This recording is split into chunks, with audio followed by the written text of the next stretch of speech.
Before we get started, I wanted to wish a happy 13th birthday to Simon Reynolds. Simon and his family have been traveling from Ontario to BC and apparently listening to the Ghost Story Guys along the way. Simon, as much as it freaks me out to know that a 13-year-old has heard some of the things I've said on this show, I'm really happy you're listening, even happier enjoying it, and I hope you enjoy your ghost tour. Happy birthday, my friend.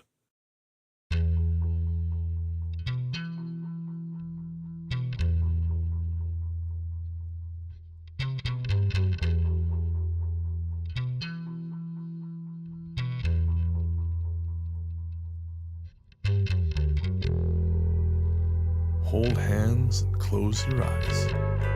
It's midnight, and you're listening to the Ghost Story Guys. Welcome to the Ghost Story Guys. I'm Brendan Storr. I'm Ian Gibbs. And this is a show where we talk about spooks, specters, and all the other things watching us from the shadows beyond the campfire. Some conversations only make sense after the sun is set, and this is most definitely one. Thanks for tuning in. It's Tuesday, August 8th. This is episode 14, and we're coming to you from that tiny mountain cabin you dream about but can never quite reach. How you doing, Ian? I'm doing well, Brendan. How are you doing? I am good, thank you. A little stunned I was able to pull all this together. It was sort of a last-minute recording several days ahead of schedule. Yeah, and we were talking about that it's kind of a shock that we are doing it ahead of schedule rather than late like usual. But we always talk about this. Let's try and actually get maybe even a couple episodes in the can. Yeah. So I don't have to scramble around every 2 weeks. That was the idea, and it's never happened. No. But, so didn't we just say like last month that we're both done traveling, we're not going anywhere? Yep. And now we're both heading out of town again. Yeah, we did. Yeah, at least you're going on a vacation. That's true. I got to go to Revelstoke for Dave Rooney's funeral next week. Oh. And thence to a fundraising event in Vancouver. Ooh, fancy. Are you waiting tables or something? Very funny, smart guy. Honestly, can you ever see me waiting tables? Badly, but no, not really. Well, no, that's fair. That's fair. I remember a couple years ago, I volunteered as an event photographer for some kind of charitable thing. And at one point, I got roped into helping with the serving coffee at the refreshments tent. No. Yeah, no, it didn't go well. It'd be like watching a bull try and serve coffee on its hooves. I lasted 15 minutes tops before I started getting angry at people. And I reached a point where I was just about to brain this guy with a coffee urn. Wow. And so I thought, yeah, no, service industry is not my future. So scratch customer service focused off your resume, I guess. Yet another thing I have to take out of my life. So what is the fundraiser actually for? It's a work thing, raising money for an elder care facility in Burlington, Ontario. That's a good thing. Yeah, I'll give it a proper pop at the end of the show. Nice. How about you? Where are you off to? Going to Seattle. Ooh. I know, and with the exchange rate the way it is, I must be insane, but I'm going to go check out the Museum of Flight, the Chihuly Garden, probably they changed the name of it. It used to be the Music Experience, but now it's a Museum of Pop Culture. Oh, yeah, the Experience Music Project and Science Fiction Museum. Yeah, they've combined them. They're putting more shit in them, so... Oh, okay. It's all good. Oh, I got to say, I went there, and I could give a rat's ass about most of the musical stuff. Yeah. But I loved the Science Fiction Museum. I did too. I went for the music thing. I stayed for the science fiction. Oh, yeah. Awesome. The fact that they had, they had one of the original Tribbles, or not Tribbles, Critters. Right. One of the original Critters there from the Critters movies. That they had one of the spinners from Blade Runner. Yep, yeah. And along lines of legendary things, that's one of the things I'm excited to see at the Museum of Flight is the Concorde. Ooh, the Concorde. That is cool. I've actually been on one of the Concordes. Like, you've ridden on it? Oh, no. Oh. No, that was before my time. Thank you. Thank you. Yeah, no, insult me 2 weeks in a row about my age. No, we went to one of the flight museums in England somewhere, and we were on it. I tell you, man, you couldn't have paid me to fly on that thing. Doing Mach 2 in a Pringles can. It's a little snug, eh? It's a little snug. I mean, people were smaller then, too, I think, or at least I hope. Well, it was in the 1500s. It's harder to imagine people being larger, speaking of this big. Yeah, no, that's true. That's why I don't shop at Walmart. I don't want to be there when the collective weight of their customers causes the place to collapse into a fucking neutron star. I shop at Walmart. Yeah, just let that hang in the air. Oh, go to hell. Moving on. Today we're going to be talking about Annabelle, the haunted doll. Ooh. And tell me, how did we decide on that? Because the movie Annabelle Creation is coming out Friday, and I wanted to capitalize on the synergy. You try to leverage the publicity in the search engines. That's what you mean. Yes. Yes, I do. At least you're honest about it. Yes. The Warrens are kind of having a heyday. This Annabelle thing is part of a series, right? Because I watched the first movie that came out, and this is supposed to be part of a A series of their movies or something? Oh, yeah. So you saw The Conjuring. Yes. Right. Scary. It was. It was really good. The Conjuring is a good movie. Yeah. It was great. The Warrens have done very well. I mean, Ed's dead. We'll talk about this later. Ed Warren passed in 06, but no, they've done very well by this. And as we talk about, after the break, I'm not really a big fan. No. Because a lot of their stuff is, I think spurious is a very polite way to put it. Yeah, so before I get ahead of myself, on this episode, we're going to be talking about the true story behind Annabelle creation. Awesome. Right after the break.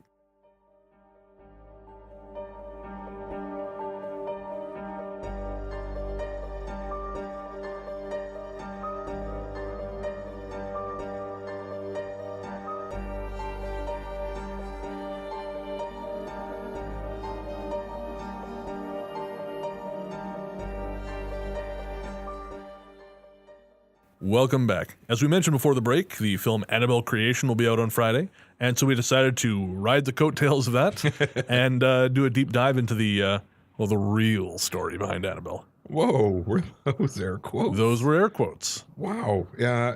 So is this going to be another Provelia thing where we're completely destroying everyone's illusion of what a grand story is? Let me put it this way. If this episode were a Joseph Conrad novel, we would be traveling up a river of lies to discover the cruel heart of bullshit which lies at the core of all men. If I didn't think it would have driven people away, I would have named this episode Heart of Bullshit. Well, I'm glad you didn't do that. I still might. Oh, God, please don't. Anyway, what do you know about the story of Annabelle? I saw the first movie. It was okay. Not all that scary, but it was competently made, which is a surprise given it was directed by the man who gave us Mortal Kombat Annihilation. Not a good movie? Oh, no. Is that all you know that about Annabelle going into researching this was the story in the movie? Sort of. I knew the story came to the world via Ed and Lorraine Warren, which made it problematic for me right from the start. Oh, wow. There's the homeless guy over in Vancouver. He likes to pretend he's a teacher who's lost his passport and his wallet. Right. His hands are shredded. His clothes stink. He looks about as much like a teacher as I do a personal trainer. I would put more stock in his word than I would the Warrens. Wow. Well, for those of you who don't know, Ed and Lorraine Warren are paranormal investigators. Well, they were. Ed is no longer around. But Lorraine claims to be a psychic and a light trance medium, and Ed claimed to be the only non-ordained demonologist recognized by the Roman Catholic Church. Which is not true. They're based in Monroe, Connecticut, and in 1952, they started the New England Society for Physical Research with the goal of investigating... Psychical research. That's not a word. Tell them that. None of the shit they talk about is real. Okay, so they started the New England Society for Psychical Research. Better. With the goal of investigating hauntings. Eventually, they graduated to helping people who were experiencing serious hauntings. And over the years, Ed says they worked thousands of cases. Now, Ed was a Catholic, and so his method of, ghost hunting, I guess you'd call it, was what he called a mix of Catholicism and science. Yeah, mixed together in one giant turd casserole. It's always the Catholics. No one ever talks about the Unitarian demon hunter or the Baha'i vampire slayer. Or the Mormon mummy masher, I don't know, something like that. Yeah, but that's true, isn't it? I mean, you're Catholic, right? Why do you figure that is? Like, what is it about the Catholic Church? Is it all the pageantry and robes and smoke? Yeah, I think that's what it is. Oh. I think it's a pageantry. When your religion has a whole city-state full of secrets dedicated to it, people are going to make things up to fill in that blanks. True enough. I mean, I've never been to Vatican City, but I've sat through enough midnight mass and catechism. I feel pretty safe in saying the reality is going to be a lot less interesting than the popular depiction. Where was I? Ed Warren using a cursory knowledge of both science and Catholicism to spin nonsense into money, like a chubby Rumpelstiltskin. Right. Well, whatever you think of their methods, the Warrens have been in the business of the paranormal for more than 50 years. They also say they never charged a dime for their services, and that seems to be true. But they sure built them in the empire, writing books and working the lecture circuit. Yeah, no kidding. So would you say Annabelle is the most famous of their cases? I would say so. Ed died in 2006. Lorraine is retired from the investigation business, but you can still tour their occult museum in Monroe. Hooray. And the real Annabelle is kind of the centerpiece of that museum. So why don't you tell us the real story of Annabelle? The real story, air quotes. Yes, yeah. I'm going to air quotes so hard I'm going to break my knuckles. I would be delighted to. So it all starts in 1970 in a Hartford, Connecticut secondhand store when a woman buys a vintage Raggedy Ann doll as a gift for her adult daughter. Hang on, how old are Raggedy Ann dolls? I mean, they were big in the 70s, but it was vintage in 1970? Yeah, Raggedy Ann was actually patented in 1915. Really? 1915? Yeah, I don't know when production started, but that's when they were patented. And the only reason I know that is that there's a persistent myth about the creator having made them to memorialize his daughter who died from being vaccinated. Oh, God, the anti-vaxxers were active back then. I mean, that is horrible, but which part is the myth? That he created them to memorialize his daughter. Oh. She did die from an infection after being vaccinated, but the doll had already been patented, so the timelines don't match. Right. She died from an infection caused, I assume, by the fact that in 1915, sterilization was something forced on poor people. More than it was a practice being applied to everyday medicine. Right. All right. So this woman bought the vintage Raggedy Ann doll for her grown daughter, Donna, as either a Christmas or a birthday gift. The stories vary as to which one it was. Donna was a nursing student who shared a small apartment with her roommate and classmate Angie, and sometimes Angie's fiance, Lou. Donna, who presumably was as creeped out by her mother giving her a child-sized doll as I am, left it on her bed for decoration. She was single, I take it. How did you know? Lucky guess. I think the real Annabelle being a Raggedy Ann doll, that's way scarier than the porcelain the one they had in the movie. That's true, yeah. I used to think the opposite. I used to think that the porcelain doll was scarier, but after spending a little bit of time just looking at the pictures, I don't think the doll's haunted, spoiler alert, but I think it's creepy. Yeah, absolutely. Anyway, Donna would leave the doll on her bed, and her and Angie started to notice that it would shift slightly while she was away. First, it was subtle. They'd find the doll with its arms and legs crossed. But eventually, the two started coming home to find it in different places physically than where they'd left it. Sometimes it would end up back in Donna's room with the door closed. Sometimes it would be leaning against the dining room chair. And one time, they even found the doll kneeling, which, because it was stuffed with rags, they claimed was an impossible pose for it to hold.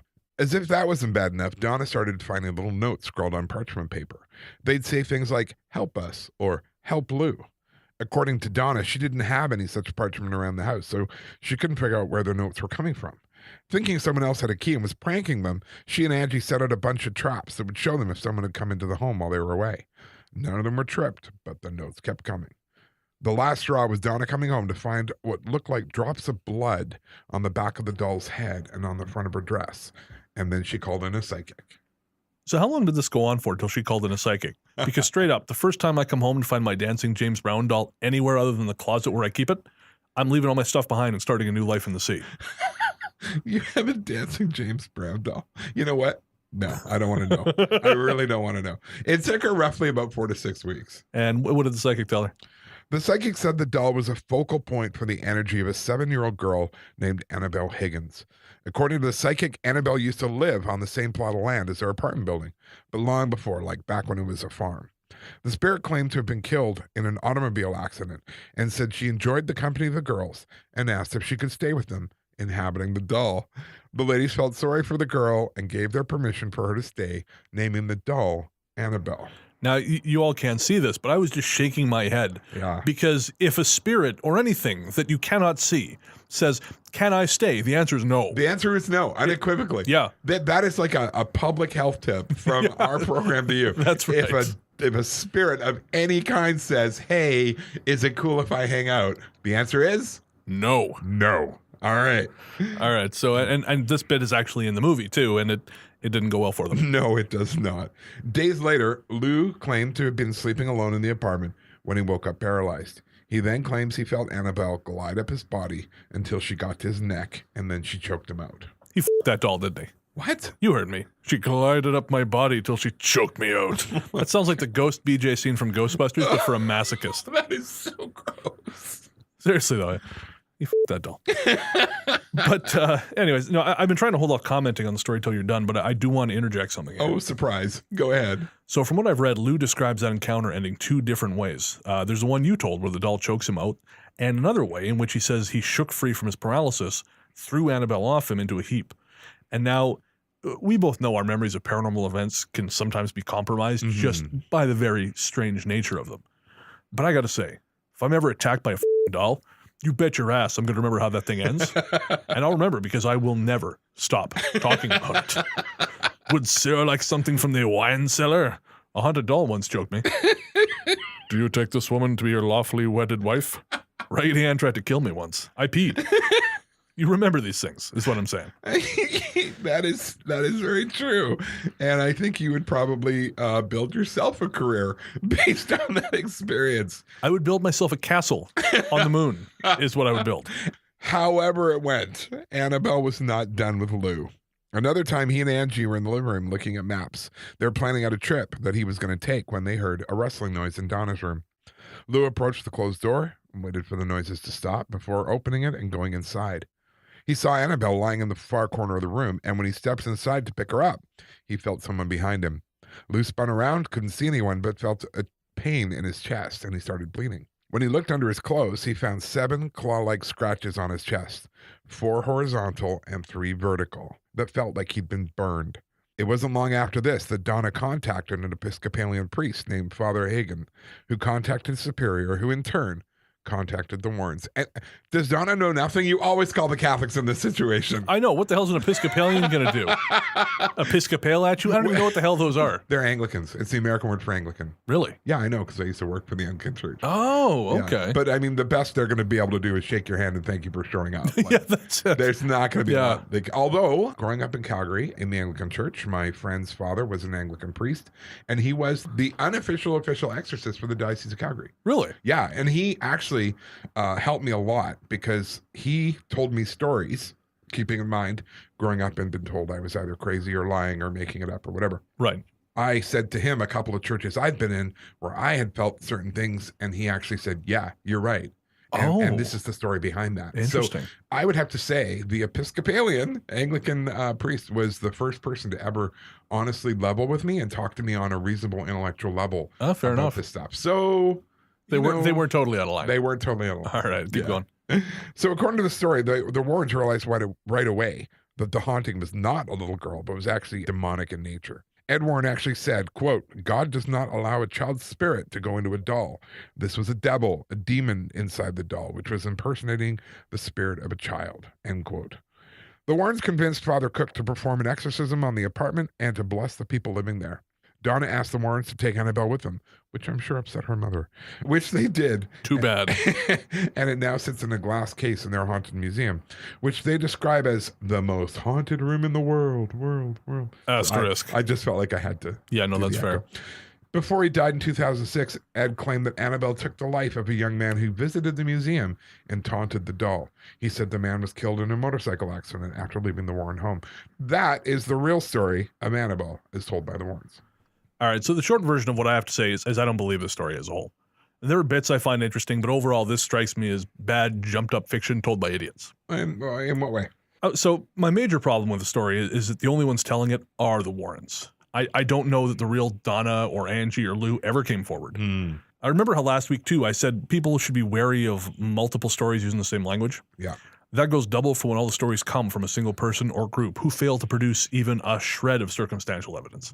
True. For example, if Annabelle was killed, she wasn't killed in the Wild West. There would have been a death certificate. Right. I've never seen a death certificate produced. Right. Now, that's not to say it doesn't exist, and I mean, if any of our listeners have seen it, please let me know, but its absence is telling. You can walk into the BC archives and pull death records in the late 19th century up to the 80s. And even if they don't have a system as streamlined as BC, presumably that information is available. Connecticut's not on the far side of the moon. No, it's one of the oldest places in North America, I believe. Is it? Yeah. I've only ever driven through it very briefly at 2 a.m. It's very leafy and full of white houses with rich people. Not my experience, but again, freeway, 2 a.m. Oh, well, yeah. Secondly, their word isn't worth all that much. I mean, as we were talking before, in the intro about Conjuring 2. Yeah. Well, that one is about the Enfield poltergeist. And it tells a story of the Warrens being called to England to help bust that particular ghost. Right. Now, I know these things aren't meant to be documentaries, but Lorraine consulted on the film, and the whole thing is about them allegedly based on their case files. So the implication is that they were heavily involved, except according to Guy Playfair, who literally wrote the book on Enfield. Yeah. That wasn't how it happened. This is an excerpt from Playfair's interview on Darkness Radio. It's just a direct quote. Right. I bumped into Ed Warren once or twice, and Lorraine, and I got the impression that Ed Warren was, well, fill in your own expletive. I wasn't impressed at all. Lorraine is still living, so I'll refrain from commenting on her, but she was quite pleasant when I met her. They did turn up once, I think, at Enfield, and all I can remember is Ed Warren telling me he could make me a lot of money out of this. So I thought, well, that's all I need to know from you, and I got myself out of his way as soon as I could, end quote. So the Warrens are happy to make things up when it suits them, and that doesn't encourage me to take them at face value.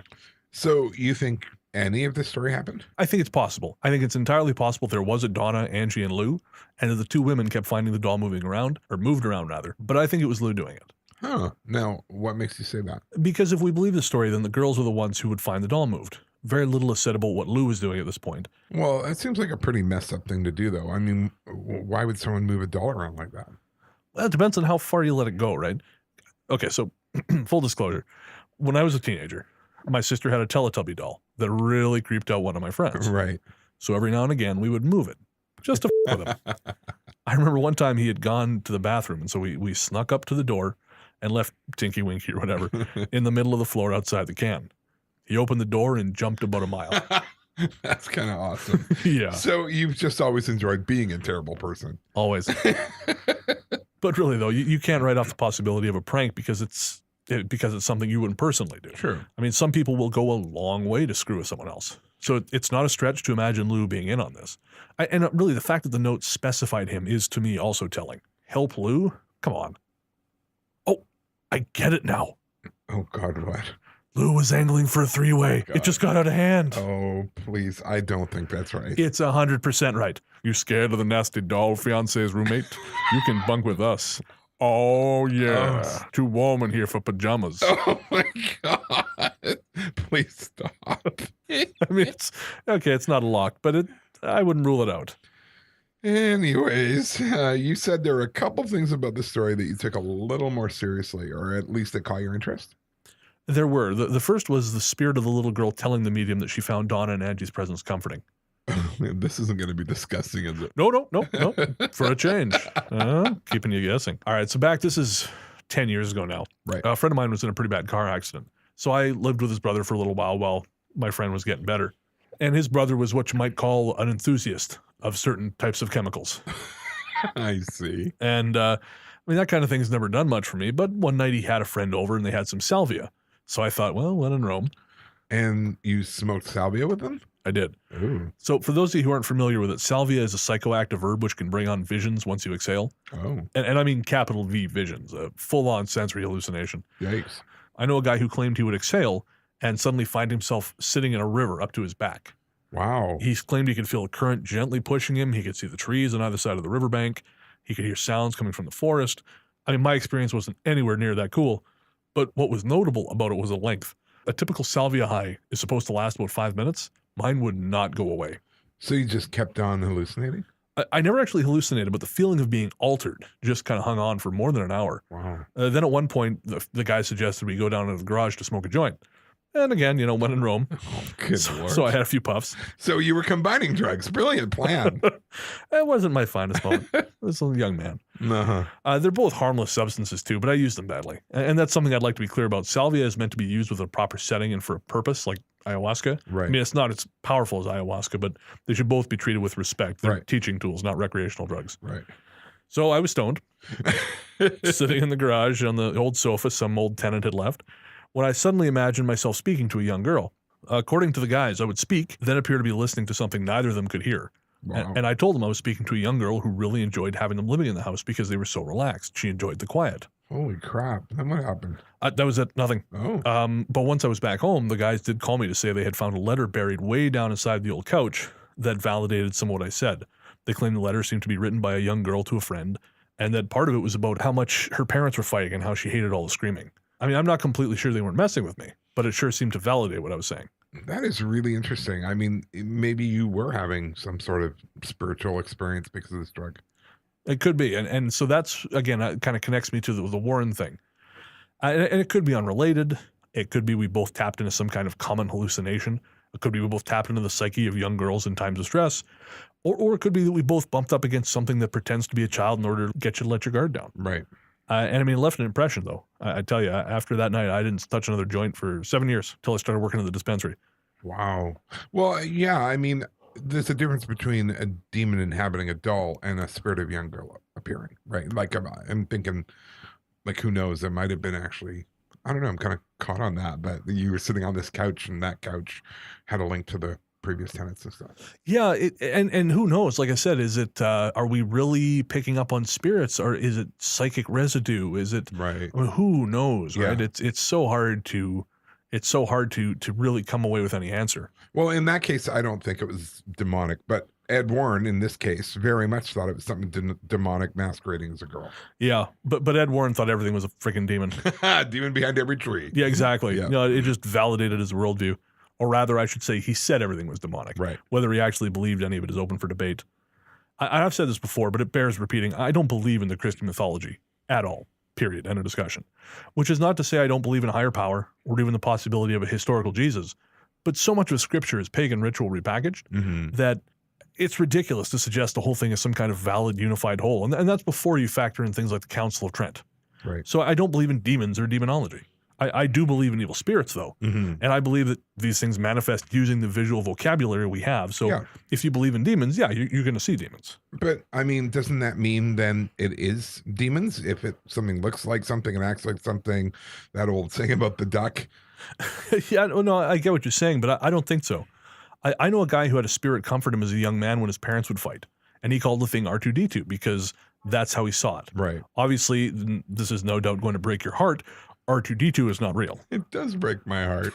I always wanted one when I was a kid. Now, I would also like a BB-8. Of course you would. God, you and Star Wars. Oh, come on. Anyways, so whatever this thing was, he interpreted a certain way using the visual vocabulary he had available to him, which, of course, as a child isn't much. I'm not getting visual vocabulary. It sounds suspiciously like that stupid movie where they said the indigenous couldn't see Columbus coming because they didn't know what ships were. Come on. Turning his boats to the Italian equivalent of Wonder Woman's invisible jet. I think that's a ludicrous theory. But in fairness, I guess what I'm saying isn't all that far removed from it. I think that whatever all this paranormal shit is, I think it exists on a different wavelength from us. Right. But I think that we cannot comprehend it in its natural state any more than a colorblind person can properly see color. Right. That person's eyes lacks the proper amount of cones to fully perceive color, and so they only see as much as their limited amount of cones allow. Right. Maybe they don't see red and green very well, or at all. It doesn't mean red and green don't exist. It means they can't perceive them, and their brain adjusts the incoming data to make it comprehensible. Maybe whatever these things are in their natural state, we lack the metaphorical cones to be able to see them as they truly are. So our brains adjust the data and substitute things we do understand. So I kind of have my own demon story. Okay. If you would like to hear. I sure would. Okay, this is going to involve revealing a lot of personal, embarrassing information about me. Oh, I love these stories. When I was 19, let me make sure this is recording. Okay, we're good. When I was 19, I was in a country gospel band. I was the youngest member, and I was very good in harmony, so they enjoyed my company a great deal. My point of the story is we would go into prisons.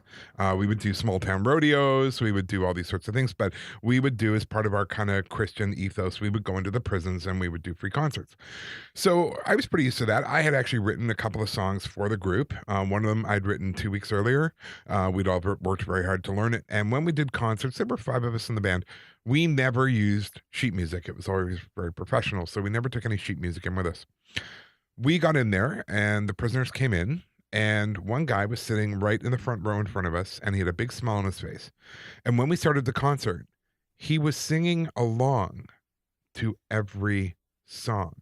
He knew the words. He knew when the choruses were. He knew when the bridges were. He even caught the chord changes. All of our songs, except for a few, standard kind of hymn ones, right, were original. We did not do a lot of old stuff. We did Amazing Grace and I'll Fly Away and One Glad Morning, all that stuff. But we didn't, most of our songs were original songs. There is no way this guy could have known them. So I noticed it. 2 of the other band members noticed it. We were completely freaked out by it. Yeah, no kidding. And afterwards, we were cleaning up, and I busied myself like I have never busied myself before with the mic cords, making sure they were very evenly wrapped. When the lead of our band caught my eye, and she was sitting beside this guy in the front row, and she gestured me over, and I was like, I don't want to do this. So I went and I sat down on the other side of him, and she said to him, "You seem to have been enjoying the concert." And he said, "Oh yeah, very much. I really enjoyed it." And she said, how did you know all the words to the songs?" And he was very nonchalant about it. He's like, "Oh, they tell me." And she's like, "Who tells you?" And he says, "Oh, my friends who live in my head. They tell me what I need to know. They tell me what to do, and they tell me who I can trust and who I can't." And I'm sitting there thinking, okay, well, schizophrenic, but right, that does not explain how he knew all the words for the songs, including one I had written 2 weeks earlier. Right. And he knew all of it and sang with us, not just mouth the words. He was singing. We could hear him. He was hitting all the right notes. So she said, do you want us to pray with you? And he said, oh, I'd like that very much. And so she began to pray, and she was praying that the demons would come out. She was using words like demons. Right.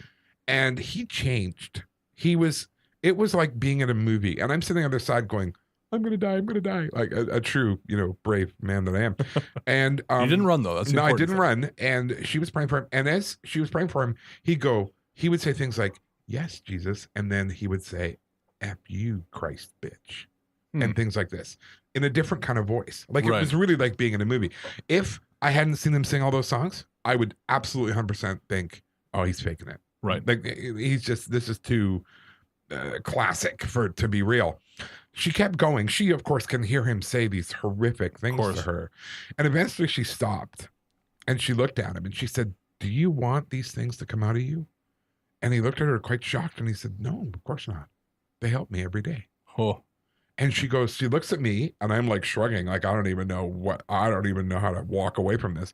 And she turns back to him and she goes, well, I hope if you ever want them to go away, they will. And he said, thank you so much. Like, he couldn't have been nicer. Of course, yeah.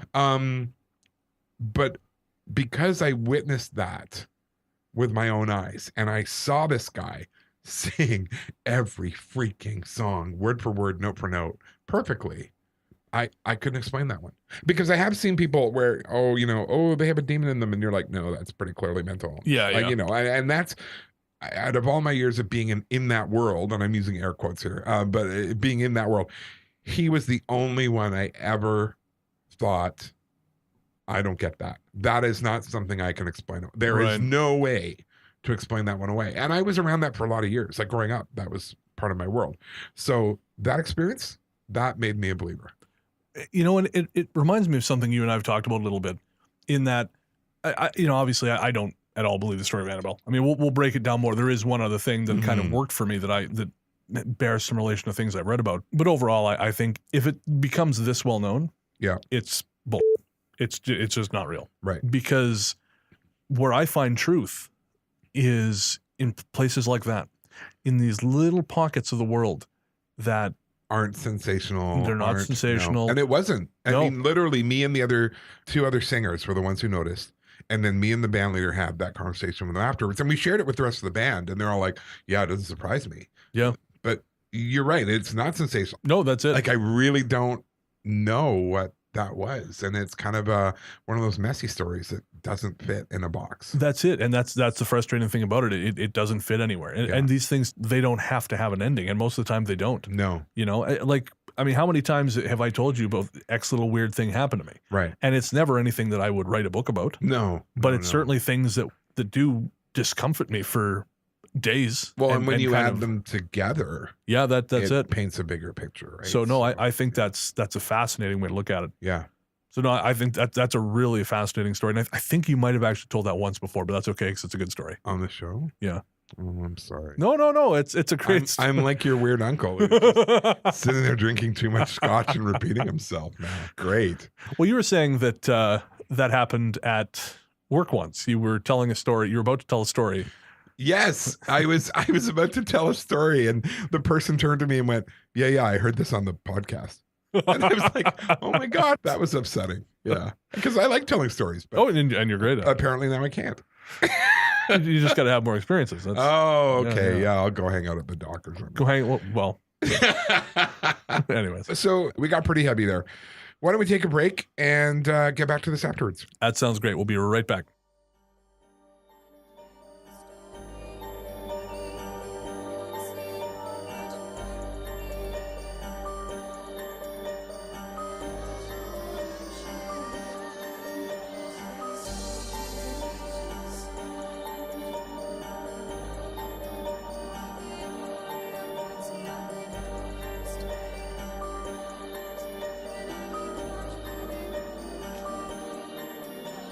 Welcome back.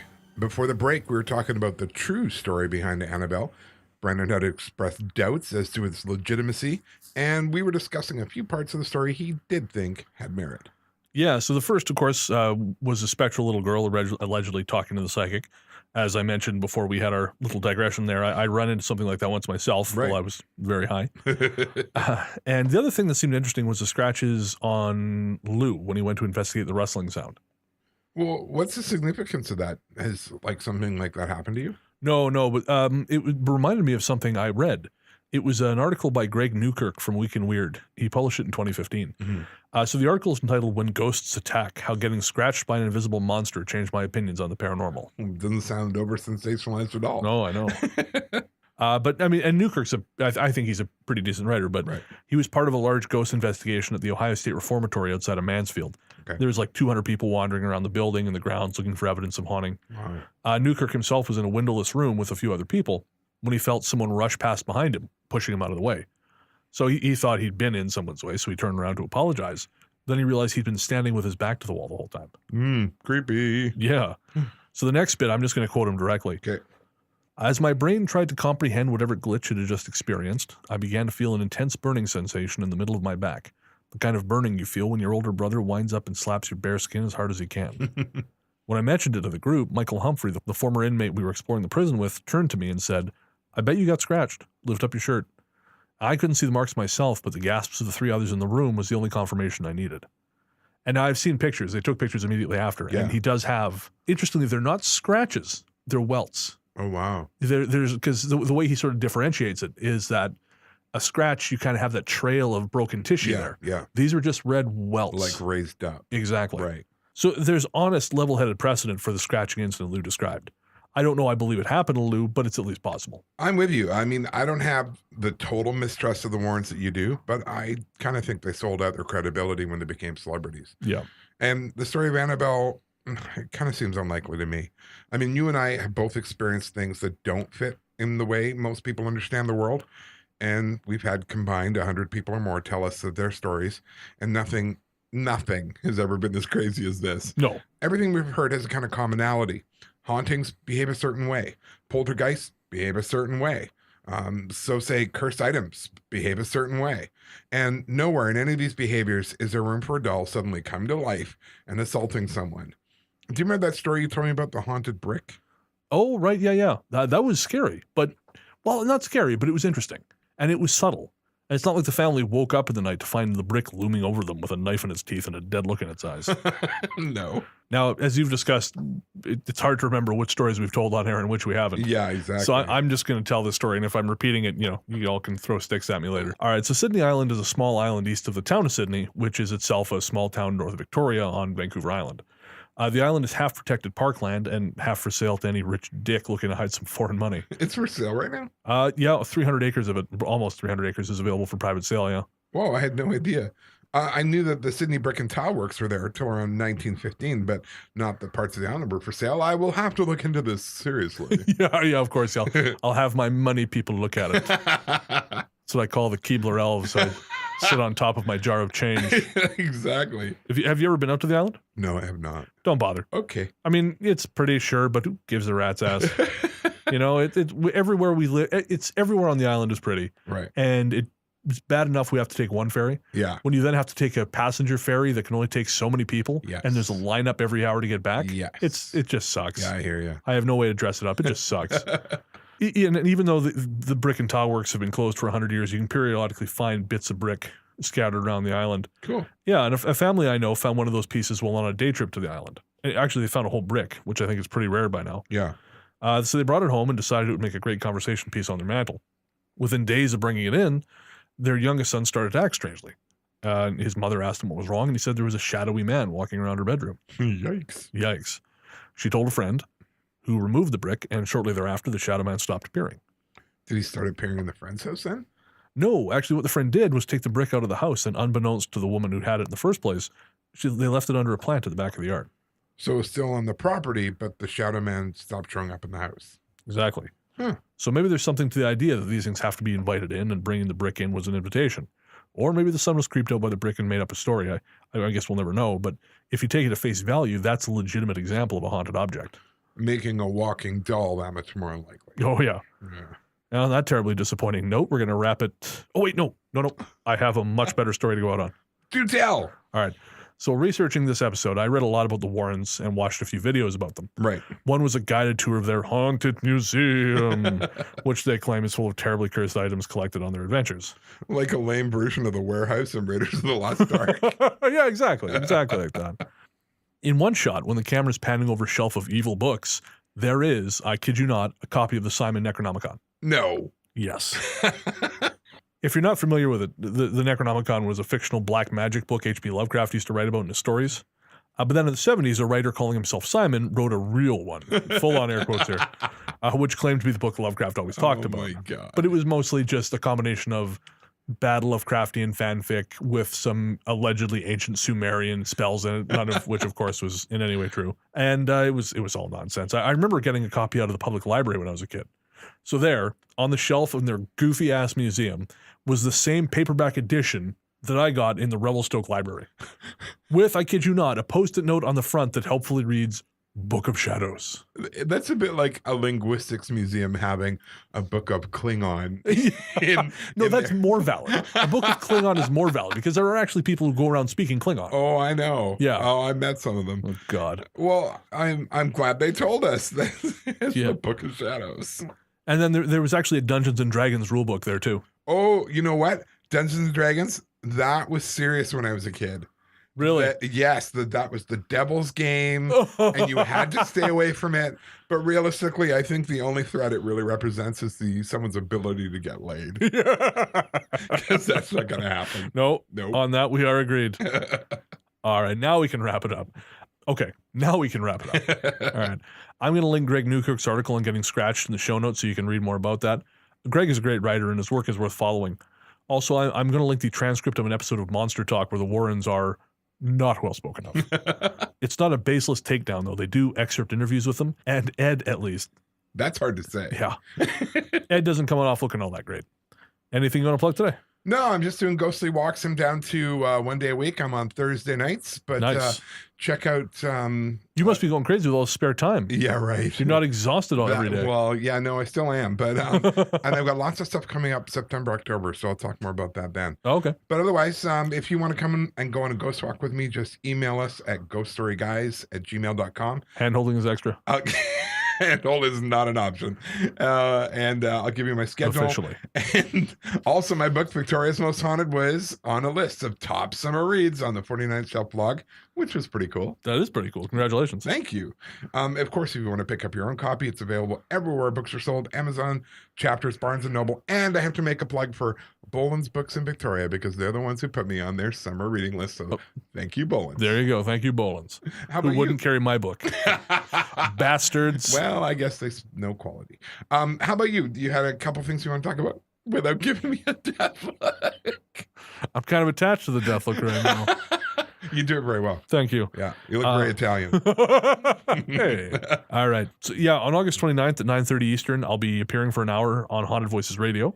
You can listen to that at hauntedvoices.com. And very cool. I believe we'll be giving away some Ghost Story Guys merch to some lucky listeners, so you'll definitely want to tune in. Nice. Also, I will be in the crowd at Collective Care 3 on Thursday, August 10th at Venue Nightclub in Vancouver. So if you like rock and roll and helping out a great cause, come on by.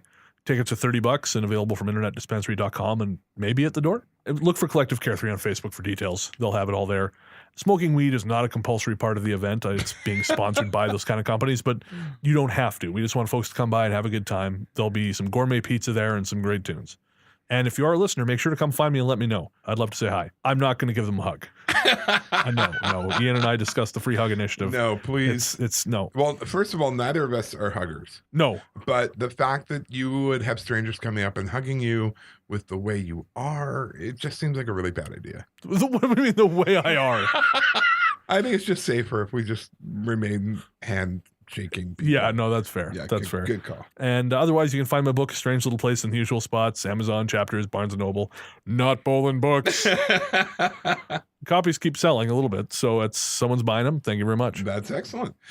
Please rate and review us on iTunes and Stitcher, as it helps us get more eyes on the page.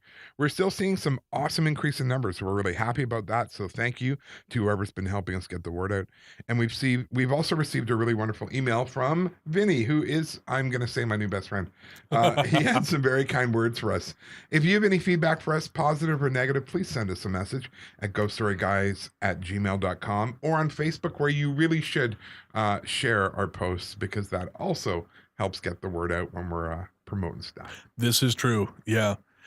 Speaking of new listeners, I noticed looking at the stats, we have some people from Morgantown, West Virginia. Oh. And I got to say, I like Morgantown. If you guys are still listening, I passed through there a couple of years ago, and you have this great restaurant called the Dirty Bird. And man, they know how to make a buffalo chicken sandwich. Why is everything food with you? It's always like, oh, this town with the best donuts ever, and this town with the best ribs. And I fail to see the problem here. Well, how about a museum or an art gallery or something cultural? Most of the time we're driving on these trips. When I end up in the States, it's usually when I'm helping my friend move. Right. Well, you got to stop that. That's yeah. But so typically we're driving 8, 9, 10 hours a day. You stop at the end of the day, you don't give a rat's ass about museums. I hear you. Okay. You care about eating, true, sleeping, and maybe having something to drink. Okay. And we've also finally tested out the threadless store, and we've been very happy with the results. If you want some GSG apparel, head on over to ghoststoryguys.threadless.com and grab some merch. I am personally impressed with that pillow. Oh, yeah, the pillow is fantastic. The pillow is amazing. And who would not want that in their living room? If you do or in their bed. Oh, please stop. No. If you do happen to buy some merch, would you please take a photo of it and send it to us? We'll put it up on our Facebook page, and Brennan will also post it to his Instagram page. Thanks, as always, to Podzontommusic for our theme music and the bumpers this week. I always love hearing new music from Peter. You can find him online at soundcloud.com/Podzontommusic or via the link in the show notes. And funny enough, he's asked me, I don't know if it's actually going to happen, but he's asked me to appear on one of his hip-hop tracks. As what? Reading some stuff, some English, because he does, obviously, him and his buddies are rappers. Right. And Russian rappers. Yes. So that makes them a little more scary, I think. Yes. Yeah. So they're really good. And he's got this thing he wants me to read. So there'd be Russian rapping and then DJ Bren reading this English language track over to the end. When I think hip hop and rap, I think Brennan. Things I never thought I'd do. No. That's going to do it for us. We will be back in 2 weeks with more. Until then, into the darkness we go.